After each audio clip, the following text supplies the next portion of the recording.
Kan. Assalamualaikum warahmatullahi wabarakatuh. Assalamualaikum warahmatullahi wabarakatuh.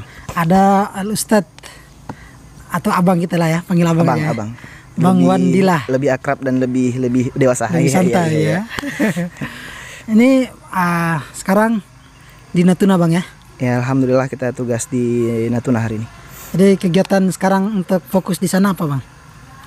Sekarang. Untuk Natuna sendiri hari ini fokusnya ke pendidikan Quran. Rumah Quran ya? Ya, karena kita sudah punya namanya Rumah Quran, dan itu insya Allah nanti di bulan Februari atau menjelang Ramadan kita akan buka pondok tahfizul Qurannya. Masya Allah, luar biasa. Saya tengok di postingannya aktif ya, sudah luar biasa. Artinya sudah mulai ada penampakan ya, luar biasa perjuangannya. Alhamdulillah. Jadi itu proses panjang yang hari ini sudah mulai agak sedikit kita rasakan. Dimana perjuangan itu ya begitu, kita nikmati saja prosesnya. Nikmati ya. Jadi sebelumnya ini sehat ya? Alhamdulillah sehat. Selalu makin cerah. Sehat? Alhamdulillah sehat. Jadi untuk santri sekarang di sana gimana fokusnya untuk anak-anak semua kalangan atau gimana, anak-anak SD, SMP? Untuk kita di Rumah Quran itu lebih kepada umum. Ya, semua kalangan dari mulai usia dini sampai usia remaja kita tampung semuanya. Dan alhamdulillah itu hari ini membuka awal gerbang untuk kita bergerak terus. Sudah ada 35 santri. Sudah ada 35 ya, alhamdulillah. Luar biasa. Karena tantangan paling berat itu bang, yang saya dengar dari para ustadz itu adalah kembali berdakwah di kampung sendiri ya. Betul, kembali dakwah ke kampung halaman atau tempat kita kecil, tempat kita bermain itu sangat luar biasa. Kenapa? Karena masyarakat sekitar tahu latar belakang kita, aktivitas kita kecil dulu seperti apa, keluarga kita seperti apa, dan tantangan terberat sendiri ya keluarga sendiri. Bagaimana manajemen keluarga itu betul-betul mempengaruhi kita banget gitu. Luar biasa ini memang. Saya dulu memang waktu mahasiswa memang tengok ini abang ini udah luar biasa lah, banyak sosok inspirasi memang waktu mahasiswa itu. Betul. Makanya enggak salah jadi ketua BEM ya. Insya Allah, alhamdulillah kita berproses ya. Makanya waktu itu saya mulai kenal sama abang kan. Karena dulu kan kita waktu muhadharah itu mahasiswa tuh 7 menit aja ceramah. Saya ingat betul. Kalau abang ceramah nih dikasih waktu panjang memang. Panas mahasiswa ini setengah jam kita kasih memang gitu. Aduh, artinya ada terbentuk memang ya. Memang persiapan atau awal mula abang dulu itu memang gimana? Kenal pesantren atau awalnya dulu gimana? Kita namanya anak transmigrasi ya. Kita itu besar di lingkungan transmigrasi, di mana ngikut orang tua. Awalnya sampai di Kabupaten Natuna. Jadi, pulau terluar begitu. Iya, Pulau Natuna itu terluar dari Kepulauan Riau ini. Ya, bahkan di Indonesia kan ujungnya gitu, kita tuh berada di ujung utaranya Indonesia banget gitu. Nah, Natuna ya kita nggak tahu itu di mana gitu. Kalau kita cari di peta pun mungkin hilang-hilang. Nah, tapi ya hari ini mulai muncul ke permukaan nama-nama Natuna karena semakin banyak pergerakan dan lain-lain. Nah, kita ini anak transmigrasi yang hidupnya betul-betul jauh dari lingkungan yang begitu-begitu. Ya mulai dari tidak adanya fasilitas listrik, internet dan lain-lain, itu kita tidak kenal begitu gitu. Kita mainannya masih rawa, mainannya sungai. Ya. Begitulah kira-kira prosesnya gitu. Itu mungkin yang membentuk kita gitu, membentuk kepribadian kita untuk bermental-mental yang seperti itu gitu. Jadi untuk abang sendiri kenal untuk Hidayatullah gimana prosesnya awalnya? Awalnya itu abang saya pribadi, beliau ikut sekolah lah karena kita pingin sekolah yang lebih baik dari tempat kita yang ada waktu itu, sehingga ada dai Hidayatullah datang ke tempat kami ya, ke wilayah transmigrasi. Akhirnya abang yang kedua itu ikut berangkat ke Batam ceritanya. Ustadz siapa waktu itu yang datang dah? Ustadz, saya lupa nama beliau karena memang sudah lama banget udah lama. Nah, berproses akhirnya saya juga ikut meniti jalan yang seperti itu. Tamat SD, berangkat langsung mondok, ninggalin orang tua, ninggalin keluarga. Oh, jadi waktu tamat SD abang udah mondok? Ya, saya langsung kemana? Ke Batam. di Batam di mana? Di Hidayatullah. Di Hidayatullah Batu Haji Batam. Tamat SD? Ya, saya tamat SD langsung berangkat ke Hidayatullah Batam, menjadi salah satu santri-santri awal kita lah, Sabiqunal Awalun di Hidayatullah Batam. Gitu. Angkatan Ustadz yang Bang Wandila yang sampai sekarang siapa? Yang dari SD tak ada? Angkatan saya nggak ada. Sama-sama tak ada ya? Nggak ada. Sudah rata-rata sudah keluar semua. Dan itu Bang Remun, Bang Pandi kan itu angkatan awal semua. Ustadz awalnya Ustadz Sarno, Ustadz Fadli itu orang-orang awal semua. Ustadz Jamal, Ustadz Amri. Tahun 2000 berapa? Saya masuk Hidayatullah 2006. 2006. Iya, 2006. Patutlah. Saya tuh kira abang waktu kuliah aja di situ. Iya, enggak. Jadi ada peristiwa di balik kuliah itu. Iya. Tapi itu kan abang belum pernah cerita ke mana-mana kan? Ya, belum pernah terungkap siapa saya gitu. Iya. Jadi di channel ini eksklusif ya. Baru disampaikan. Mudah-mudahan berkah. Jadi beliau nih sebagai ini juga ketua DPD di Hidayatullah Natuna ya, insyaallah. Memang Ustaz, Bang apa namanya? Sering panggil Ustaz. Ya. Memang tantangan di sana menurut abang sendiri paling berat tuh di mana ya? Ya, kalau tantangan ya yang kita rasakan itu ya terutama masyarakat yang kita hadapi gitu. Kan ada saja tantangan dakwah ini, ada yang menolak, ada yang menerima dan lain sebagainya. Nah, itu tapi ya itu dinamika yang namanya kita dakwah. Berjuang. Ya, itu sudah kita lewatin. Jadi enggak ada yang berat menurut saya. Lewat saja gitu, jalan saja. Nikmati betul ya. Ya, insyaallah nikmati betul. Karena saya tengok abang juga betul-betul persiapannya juga panjang ya. Mungkin tamat SD, artinya setelah keluar dari situ ya betul-betul mempersiapkan diri ya. Betul. Karena tahu tantangannya nanti kembali ke situ. Betul. Karena banyak hal di jalan hidup saya itu yang betul-betul sudah harus saya sistem. 5 tahun ke depan saya harus ngapain, 2 tahun ke depan saya harus ngapain, begitu. Kurang lebih konsep program-program yang saya terapkan di kehidupan gitu. Sama seperti hari ini, nggak ujuk-ujuk saya hari ini tiba-tiba bisa jadi pengurus ini, bisa megang ini dan itu enggak. Gitu. Prosesnya panjang. Gitu. Nah, ketika kita kuliah itu juga mungkin juga ujuk-ujuk saya langsung jadi ketua BEM gitu kan, presiden mahasiswa, itu enggak bisa. Itu ada prosesnya. Penilaian alam itu luar biasa gitu. Energi alam itu luar biasa. Gitu. Betul. Dan itu di balik kuliah juga prosesnya panjang lagi gitu. Dimana waktu itu saya juga nggak memutuskan langsung gabung dengan Hidayatullah kembali, maksudnya nggak balik Hidayatullah karena SMA-nya umum ya, negeri. SD di Batam. SMP saya di Batam. SMP di Batam ya. SMP di Batam. SMA luar lagi. Enggak, selesai juga saya di Batam 2 tahun. Habis itu saya kembali ke Natuna, menyelesaikan pendidikan MTS-nya di sana, selesai. Lanjut SMA negeri, selesai juga begitu. Nah, cuman mindset kita ini karena mindsetnya ndak agama, udah nggak ada mindset agama, ndak ada lagi mindset pemikiran tentang dakwah dan lain-lain, ndak. Saya waktu itu fokus ke pemerintahan. Ini dibalik kisah itu. Fokus ke pemerintahan, jurusan yang saya ambil itu IPDN. Kenapa waktu itu memang lagi naik-naiknya IPDN. Ikut tes IPDN, ndak jebol. Habis itu ke ilmu pemerintahan, Stisipol. Terus hubungan internasional, hukum. Nah, itu semua saya masukin. Ternyata qadarullah memang nggak jebol. Di tahun itu saya ndak bisa masuk. Waktu itu saya punya tawaran beasiswa undangan untuk jurusan bahasa Arab. Nah, namun kesempatan itu saya nggak ambil. Kenapa nggak ambil? Karena memang kita jiwanya sudah ndak jiwa kesana gitu. Jiwanya ndak jiwa tarbiyah, ndak jiwa dakwah, ndak jiwa lain-lain itu, ndak jiwa bermanfaat untuk umat, enggak gitu. Udah mau keluar untuk umum memang. Ya, saya memang sudah terjun untuk profesional lah di umum gitu, mainnya gitu. Di ranah itu gitu. Ya qadarullahnya begitu. 2000 itu ketika tamat SMA, orang tua ndak ada, orang tua laki-laki. Jadi kondisi itu merubah saya lagi gitu. Dengan kehilangan sosok ayah atau sosok bapak ini membuat saya berpikir feedback, apa tujuan hidup? Ya sudah bermanfaat untuk umat ya, untuk orang banyak gitu. Artinya abang melakukan perenungan lah ya. Ya, itu perenungan panjang dan itu memutuskan untuk pindah lagi ke Hidayatullah atau hijrah lagi ke Hidayatullah, masuk lagi ke Hidayatullah itu panjang. Karena saya sudah sempat kuliah, di Natuna, di sekolah tinggi di sana gitu. Dan itu sudah berjalan beberapa bulan.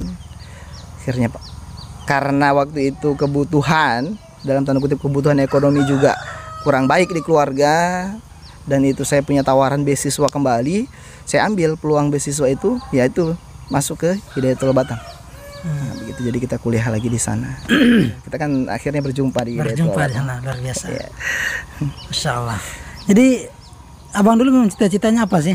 Karena saya tengok ini lebih cocok ke tentara nih. Iya. Ya, betul dah. Jadi gini. Kayaknya ada aura-aura ke sana. Jadi pas SMA itu memang orang tua mengarahkan ke, kalau nggak ke polisi, tentara. Tapi waktu pas saya tamat SMA, ya ternyata umur saya belum cukup. Nah, waktu itu syarat untuk masuk TNI atau polisi itu 17 tahun 5 bulan. Umur saya waktu itu 16 tahun 8 bulan. Ya, masih belum lewat 17 tahun. Makanya KTP belum punya, apalagi belum punya, ya sudah. Jadi saya menunggu space waktu 1 tahun baru saya agak arah-arahnya ke sana gitu. Tapi ya garis Tuhan tuh yang terbaiknya begitulah gitu. Kita nggak diarahkan ke sana gitu. Tapi kalau cita-citanya memang apa? Pinginnya polisi itu? Ya kalau dulu memang ya kita kan kalau ditanya mau jadi cita apa? Tentara itu semangatnya luar biasa gitu. Jadi memang mindset tentaranya waktu itu ya jadi banget. Jadi Jadi kalau untuk abang sendiri orang tua asli Melayu atau dari Jawa? Kalau orang tua dua-duanya dari Jawa Barat. Jawa ya. Jawa. Jadi abang ini orang Jawa lah ya? Iya, saya Jawa, tapi hari ini mengakuisisi bahwasanya juga saya Melayu karena saya tinggal di Melayu. Iya. Lahir pun di Melayu tak? Saya lahir di Jawa. Lahir Jawa ya? Lahir di Jawa. Waktu transmigrasi hanya umur 2 tahun lah. Belum nyampe 2 tahun sudah dibawa orang tua transmigrasi. Jadi waktu kita ketemu terakhir itu kapan Bang ya? Kayaknya Rakerwil atau Muswil? Rakerwil 2020. 2020 ya? Iya, 2020 kita terakhir ketemu karena sebelum 2020 SK saya penugasan 2017. Ya, saya dapat SK penugasan 2017 balik ke Natuna. Di sela-sela waktu saya menyempatkan untuk belajar lagi ke Jawa Barat, terus ke Hidayatul Cirebon. Iya, Cirebon. 2018 selesai, saya pulang ke Natuna. Kita bikin daurah Quran 15 hari 5 juz. Nah, itu di bulan Ramadan itu ya? Di bulan Ramadan berjalan. Antusias masyarakat ya? Luar biasa sekali karena itu programnya menyentuh mereka dan itu belum pernah diadakan selain kita yang mengadakan gitu, di Natuna itu. Luar biasa. Nah, kita buat, akhirnya ada hasil. Setelah itu karena masih kurangnya ilmu dan itu konsentrasi saya waktu itu belum full di bidang pemberdayaan umat ini gitu. Akhirnya saya memutuskan waktu itu masih setengah-setengah nih. Antara saya jalan bisnis atau saya terjun bebas ke dunia masyarakat gitu. Ada 2 pilihan dalam hidup. Masih setengah 2018 saya gas lagi untuk bisnis. Ya, saya terjun di dunia entrepreneur. Bolak-balik Natuna Jawa. Itu untuk kegiatan ini pelatihannya atau apa? Itu saya langsung terjun, langsung apa namanya? Iya, langsung menjalankan bisnis gitu. Ya, menjalankan bisnis waktu itu. Tapi kenapa waktu itu tertarik dulu sama bisnis nih? Karena untuk membangun ekonomi keluarga pertama. Kita juga umat Islam itu ya kudu kuat dulu ekonominya gitu kan. Kudu kuat dulu ekonominya, kudu matang dulu. Minimal kata menyelamatkan kampung tengah gitu kan. Jadi istilahnya begini Bang. Orang tuh tak semuanya punya bakat ke sana nih. Ya, jadi abang mungkin melihat ada peluang atau ada motivasi dari mana sehingga abang kayaknya ada peluang di bisnis yang bagus atau gimana nih? Ya, apa ya? Karena melihat saja mungkinnya melihat dan itu saya merasa peluang ya, ada peluang. Ya, dalam diri saya itu saya punya kemampuan, ya saya gerak gitu, saya jalan. Saya mengukurnya begitu. Ketika apa yang saya lakukan itu saya mampu, maka saya jalankan. Tapi ketika yang tidak saya mampu, saya tunda dulu untuk saya jalankan. Saya cari ilmunya dulu baru saya jalankan. Nah, begitu. Nah, jadi kalau sudah ada ilmunya ya langsung ya. Iya, langsung saja. Ayo gaspol gitu, kita gerak aja gitu. Nah, dan ini bekal banget gitu. Bekal banget buat saya ketika saya harus menjalankan bisnis, ketika itu berbarengan dengan dakwah. Karena apa? Elemen dakwah itu butuh pembiayaan, butuh dana, butuh orang-orang yang betul-betul mensupport tentang itu gitu. Karena untuk bergerak sendiri tidak bisa. Dia harus pure, ada yang menggerakkan dan itu ya dana itu salah satu penompangnya gitu, maisahnya. 2018 saya selesai daurah, habis itu saya berangkat lagi ke Pulau Jawa menjalankan bisnis sampai dengan 2019. Tahun 2019. Ya, 2019 awal bulan 4, ya, waktu itu pemilihan presiden. 2019 pulang balik ke Natuna. Ramadan kita buat lagi daurah keduanya.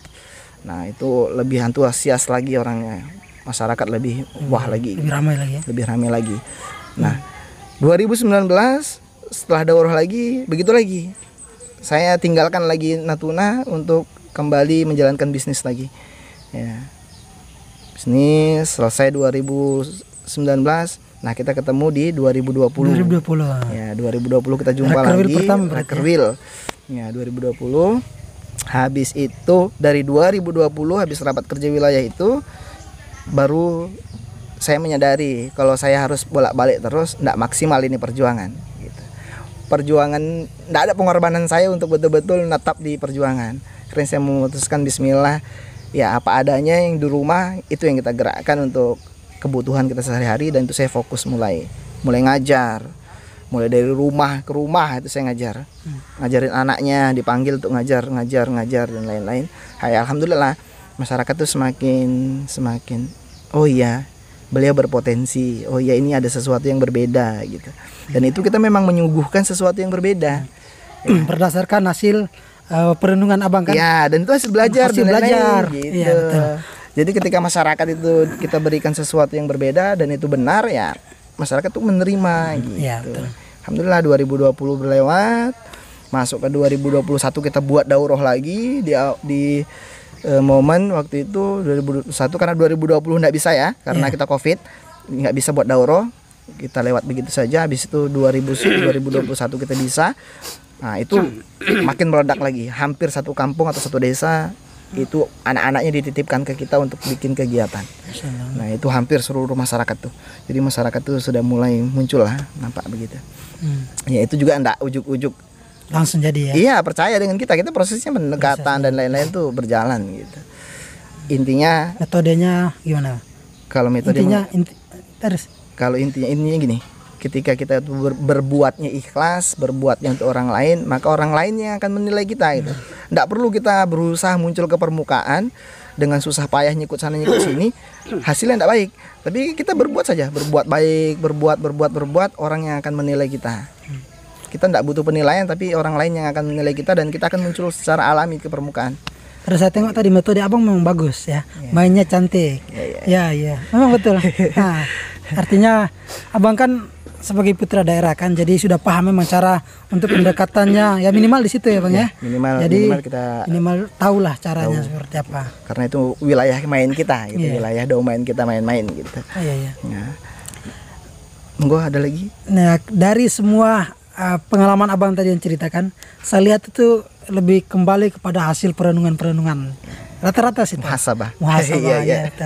Dan perenungan itu tajam betul, karena itu sudah langsung mainnya dari hati kan. Kalau hati yang berbicara itu ya lebih dekat dengan Tuhan, katanya orang bilang kan gitu. Kalau kita masih pakai logika kita nggak akan pernah sampai gitu. Tapi kalau kita bicara dengan hati, logika akan mengikuti kita, dan kita seluruh komponen tubuh kita juga akan mendukung itu. Bahkan alam juga ikut mensupport gitu. Ini alam yang luar biasa indah nih. Di belakang kita ini lagi pemandangannya luar biasa. Kita di pesantren Hidayatul Bintan. Kita hari ini berkumpul di Pondok Pesantren Hidayatul Bintan. Dan ini spirit luar biasa untuk kita ini yang muda-muda. Untuk terus berbuat, bergerak untuk umat nih. Butuh orang-orang yang punya energi kuat. Betul. Yang bisa mendorong roda. Kalau dulu itu anak-anak muda yang tampil di zaman Rasulullah, nah hari ini kita buktikan kita juga anak-anak muda yang punya jiwa yang sama dengan mereka-mereka yang terdahulu. Gitu. Makanya ya walaupun apa adanya tetap bergerak, tetap jalan, tetap berbagi, tetap berbuat, tetap bermanfaat untuk umat. Dah. Itu yang konsep hari ini yang saya tanamkan dalam diri, bahwasanya bergerak, berbuat, bermanfaat, itu yang harus saya lakukan gitu bang. Jadi nanti sepulangnya saya pun dari kegiatan-kegiatan yang seperti ini, ya saya harus cepat apa lagi yang bisa saya buat gitu.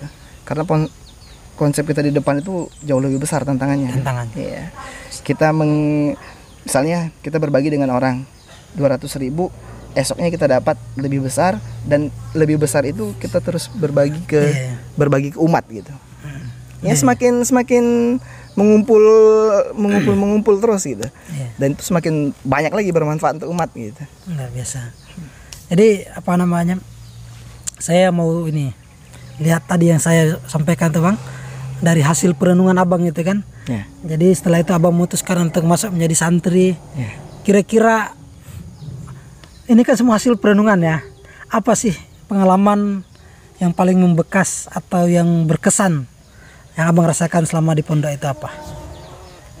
Pengalaman yang paling berkesan atau paling membekas di hati? Ini kalau di pondok itu kita terjaga. Ya, terjaga, dan itu membuat kita itu nyaman gitu di pondok. Dan itu berkesan banget bagi saya ketika ya kita sholat qiyamul lail berjamaah, terus 5 waktu kita terjaga, terus dapat motivasi dari ustadz. Iya, setiap saat. Bahkan kita bisa menemukan spirit itu di mana saja gitu. Dengan kondisi pondok bersih, nyaman, nikmat dan lain sebagainya, itu motivasi untuk kita berbuat gitu. Ya itulah. Akhirnya feedback balik ke pondok, dan juga karena faktor orang tua laki-laki kita itu sudah ndak ada gitu. Jadi apalagi yang saya cari gitu, saya harus bisa memberikan yang terbaik untuk orang tua. Kalau kita gini ndak cukup gitu, ndak cukup. Akhirnya kita yang mengabdi, berbakti, jadi anak yang soleh, itu udah luar biasa banget gitu. Sesuai dengan janji-janjinya kan. Insyaallah luar biasa. Jadi sekarang untuk kuliahnya selesai lah ya, aman ya? S1 selesai, tapi saya nggak bilang selesai untuk pendidikan. Doakan saya terus menjenjang ke pendidikan yang lebih tinggi lagi ya. Minimal S2 di depan mata, kita kejar S2 di depan mata. Sesuai dengan tahapnya saja. Kemarin ikut sudah memang Bang ya? Saya kemarin, kenapa saya tidak berangkat? Karena berbenturan dengan kegiatan di wilayah tugas, maksudnya di Natuna gitu. Oh, ada kegiatan. Ya, ada kegiatan. Oh iya. Saya lebih dari 2 pilihan ini, ternyata pilihan yang pertama wisuda itu adalah pilihan pribadi atau itu kepentingan pribadi. Nah, dan yang kedua adalah kegiatan untuk umat gitu. Saya memilih untuk bekerja untuk umat saja dulu gitu, untuk saat kepentingan orang banyak. Ya, kepentingan orang banyak. Ini klarifikasi juga nih. Karena satu ada yang foto kursi kosong gitu. Ya, kursi kosong. Ada kawan itu luar biasa memang gitu. Itu luar biasa. Kursi kosong, ada nama saya di situ, itu difotokan, dipakaikan toga, itu luar biasa. Terima kasih untuk sahabat saya ini, luar biasa. Tapi kalau saya kemarin Bang, seandainya saya ada di Lingga pun saya nggak mau ikut sudah. Ya gitu. Saya nggak mau ikut. Alasannya? Karena saya semua ini kan dari perjuangan seorang ayah ya. Kalau saya sudah baru ayah sudah tidak ada itu rasanya kebahagiaan tuh untuk siapa gitu. Saya ulang ayah. Saya kalau merasakan kebahagiaan itu sendiri tuh untuk apa ya? Untuk orang tua kan. Semua itu kan dari perjuangan orang tua luar biasa. Tapi bukan berarti saya ini pendapat pribadi saya. Tapi kan waktu itu karena saya juga di Sulawesi Selatan gitu. Ada ngantar istri melahirkan. Ya jadi enggak ikut. Oke. Sama kita nasibnya. Ya. Tapi ada momen sedih di balik wisuda kemarin. Kenapa? Karena saya ikut mengikuti kegiatan wisuda itu live streaming kan. Ya, sambil kegiatan yang lain sambil live streaming. Di sela-sela itu ibu di rumah nanya, "Kenapa Bang enggak ikut wisuda?" Ya, kita mau wisuda tapi kondisi kita kayak gini. Ngasih tahu ke orang tua. Mama itu bilang, "Kita bisa kok cari ini untuk berangkat untuk kuliah gitu. Untuk wisuda kita bisa berangkat gitu. Kita bisa pakai kapal gitu. Karena aksesnya jauh ya. Natuna Batam itu 1 hari 1 malam ya, 28 jam. Iya, 28 jam tapi gelombangnya luar biasa. Itu kapal besar pun goyang gitu. Ya apa, kita jadi teriris-iris lah hati gitu. Ini loh dulu yang diharapkan sama orang tua gitu. Nak, kamu kuliah gitu. Kita di penghujung kuliah ternyata kita tidak bisa mengikuti prosesi itu gitu.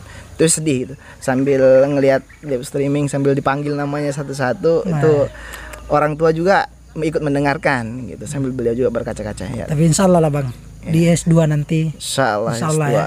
ya. Insyaallah bisa hadir. S2, S3, dokter dan lain kita kejar itu pendidikan. Sudah bisa hadir 2 pengawal kiri kanan. Iya. Dua wanita Tunggu kehormatan. saja waktunya. Masya Allah. Luar biasa nih. Cuma saya nggak mau bertanya itu karena saya merasakan itu hal yang bukan main-main Bang ya. Nggak bisa kita cepat segerakan gini-gini. Nggak bisa itu Bang ya. Melanggar kode etik. Iya betul itu. Jadi kalau saya tuh nggak pernah menyinggung orang tentang pernikahan tuh Bang, jarang saya tuh gitu. Cuman bertanya saja gitu. Maksudnya enggak bertanya pun saya kadang enggak gitu. Palingan hanya senyum-senyum aja kadang gitu. Karena kalau ini kita bahas lari ke pernikahan sedikit Bang ya. Karena orang yang menikah itu betul-betul apalagi abang nih semua hasil perenungan. Begitu kalau berenungnya sudah tepat, dapat orangnya sudah pas, udah dapat ilmunya. Tadi kan berdasarkan ilmunya, udah dapat ilmunya, langsung eksekusi nih. Baru kita eksekusi. Baru eksekusi. Gaspol pokoknya. Baru gaspol. Itu sampai luar biasa ya. Jadi seperti itu Bang. Saya tuh nggak pernah nanya-nanya sih. Karena saya tahu lah orang tuh punya pikiran sendiri kan. Dia punya alasan tertentu. Apalagi kalau abang masih ingin fokus berdakwah, kita mendukung lah ya dari jauh. Doakan perjuangan yang berat ini ya. Karena ringannya perjuangan itu karena doa orang-orang yang soleh itu meringankan banget dan itu tajam sekali gitu. Dan itu tajam, mengguncangkan ya, mengguncang apapun programnya. Bismillah jalan gitu. Ya, banyak kisah nih kalau tentang program karena banyak keajaiban yang saya rasakan. Yang ini abang angkat. Ya, salah satunya tentang masuknya 2022 gitu. Saya punya azam waktu itu berdoa biar bisa menumbuhkan Quran di lingkungan masyarakat sekitar gitu. Ya Allah mudahkan, kita hari ini sudah mau punya pondok tahfiz Quran. Alhamdulillah. Nah, itu kita berdayakan banget gitu nanti. Dan kita sudah punya tanah wakaf kurang lebih 6 hektar. 6 hektar ya? Dan itu kita akan jadikan role model. Islamic Centernya nanti kita buatkan di situ. Peradaban pendidikan yang Islamic Center banget tuh di situ gitu. Menjadi percontohan ini. Ya, itu cita-cita kita sudah melambung ke sana. Luar biasa. Dan ini dimudahkan semuanya, prosesnya dimudahkan sekali. Bertemu dengan orang ini selesai, bertemu dengan orang ini selesai, bertemu dengan orang ini selesai gitu. Jadi angka itu hanya di depan mata itu, di atas kertas saja gitu. Angka-angka sekian 200 juta 500 juta itu angka saja, mudah saja itu, mudah gitu. Dan itu sudah terbukti gitu, itu mudah saja gitu. Kalau kita berbicara tentang dakwah Bang, kita berbicara tentang bermanfaat itu lewat hal-hal yang begitu gitu. Karena saya tengok itu hasil daripada usaha abang yang dulu-dulu. Jadi Allah membalasnya sekarang ya kan. Tidak mungkin langsung tiba-tiba semua itu dikasih kemudahan tanpa ada cobaan. Mungkin ada cobaannya yang pedih, yang sakit, tapi abang pendam curhatnya kepada Allah. Itu balasannya dahsyat kata Ustaz tadi ya. Kita nggak tahu, yang penting kita berbuat baik saja, berbuat baik, bergerak, bermanfaat untuk umat. Itu sudah poin penting dalam hidup saya itu begitu. Hari ini kita coba nanti berdayakan semua tuh. Ada anak-anak yatim, kita berdayakan, kita kasih beasiswa pendidikan. Dari mana duitnya? Insya Allah ada saja jalannya gitu. Dan itu sudah kita lakukan Bang, sudah kita kerjakan. Awal Januari 2022 ini kita langsung saya sasar itu beberapa anak-anak. Oh ini. Langsung kita kasih untuk awal. Sekian, silakan untuk gunakan untuk pendidikan. Kalau ditanya dari mana? Ada saja gitu. Ada saja jalannya. Entah itu dari kita mengawalinya terlebih dahulu dan lain-lain. Ada saja nanti orang-orang baik yang ikut serta melibatkan dirinya untuk perjuangan-perjuangan yang seperti itu. Jadi jangan pernah khawatir. Ya, jangan pernah ragu. Innallaha ma'ana. Siap. Dahsyat ini. Ada lagi yang kira-kira abang ingin sampaikan tentang program-program lagi yang mau atau visi misi besarnya ke depan? Visi besarnya insya Allah kita kepung Natuna itu kita kepung ini tanda kutip ya, bukan berarti kita bawa senjata ini. Tanda kutip. Natuna itu 17 kecamatan hari ini. Kita sudah meletakkan satu sayap kita itu, satu kaki kita di satu kecamatan dengan rumah Quran. Berarti ada PR kita kurang lebih 16 kecamatan lagi yang harus kita tuntaskan, satu kecamatan satu rumah Quran. Amin. Dan itu target, dan itu 2020 ini kita gas. Pokoknya enggak ada lagi itu, pokoknya kita gas. Insyaallah 2020. Minimal kalau nggak dapat 16 ya setengahnya selesai gitu Bang. Yang penting mimpinya panjang dulu, tinggi dulu. Mimpi harus besar. nggak dapat sampai atas, minimal setengahnya selesai gitu. 17 kecamatan kita letakkan kaki-kaki kita untuk pemberdayaan Quran, pemberdayaan rumah Quran sekaligus dengan pemberdayaan pengajarnya. Kan ada tuh kalau di pulau-pulau, kita kan mayoritas pulau-pulau ya, di pulau-pulau mereka yang sudah mengabdi lama ngajar tapi tidak dapat perhatian, tidak dapat sentuhan. Nah itu kan, jadi orang-orang yang seperti itu yang harus kita perhatikan gitu, kita perhatikan. Dan insya Allah program kita ke depan juga memperhatikan orang-orang yang seperti itu, seperti Dai Hinterland, dai-dai pedalaman kita ikut, kita terlibat, ya kita berkontribusi gitu, biar juga mereka nyaman mengajar, mereka juga tenang, tidak butuh ini dan itu dan lain-lain, kebutuhannya kita support, kita penuhi.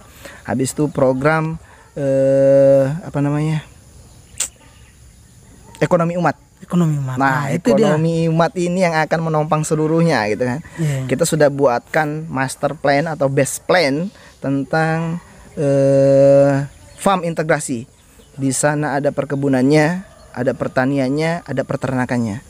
Bahkan kita sudah mulai juga, Bang. Nah, kita sudah mulai menanam pakan atau bang pakan, kita istilah kalau dalam dunia begitu, bang pakan, sudah kita mulai tanamin rumput dan lain sebagainya. Idul Adha tahun ini kita wajib sudah bisa melepas itu. Sudah bisa kita melahirkan atau melepas ternak-ternak kita nanti gitu. Ada peternakannya, dengan itu sistem breeding atau penggemukan. Habis itu ada pertanian dengan sistem wakaf pertaniannya. Hasil daripada wakaf pertaniannya untuk umat lagi. Semua itu bisa berjalan kalau di tangan anak muda. Insya Allah. Kalau tangan anak muda itu gerakannya tuh progresif dan lincah. Itu bukan main-main ya. Jadi kalau anak muda yang berperan, energinya masih full, energinya masih ada gitu, berpikirnya juga masih panjang gitu. Tapi hari ini ada anak muda yang sebagian sifatnya individualis. Ngapain gua mikirin orang lain, gua aja begini gitu. Ya, inilah namanya globalisasi begitu. Dia akan menghancurkan anak-anak mudanya. Tapi insya Allah kita juga bergerak. Kita juga bergerak. Kita juga bergerak bahwasanya anak muda itu harus begini. Mengamankan mereka. Setiap orang yang berjalan tuh butuh pendorong, Bang. Betul. Apalagi anak muda ini. Ketika dia sudah berjalan, ada yang mendorong. Wah, itu makin kencang perjalanannya. Dahsyat memang. Itu makin laju. Tidak ada kendala itu insya Allah. Itu walaupun ada batu-batu licin tuh, lewat saja ada ya. Iya. Luar biasa. Oke, Bang ya. Terima kasih banyak. Ini untuk part pertama insya Allah. Di lain kesempatan kita berjumpa lagi di Natuna. Siap. Ya, bisa kita bincang lebih banyak, lebih kita melihat langsung ya. Tapi kami berdoa semoga apa yang Abang cita-citakan, Abang impikan dimudahkan oleh Allah Subhanahu wa taala. Abang pun sehat selalu lah ya. Oke, cukup sekian Bang ya. Siap. Terima kasih. Siap. Dukung kami menuju Bunda 2024. Iya. Cukup sekian. See you next time ya. Assalamualaikum warahmatullahi wabarakatuh. Assalamualaikum warahmatullahi wabarakatuh.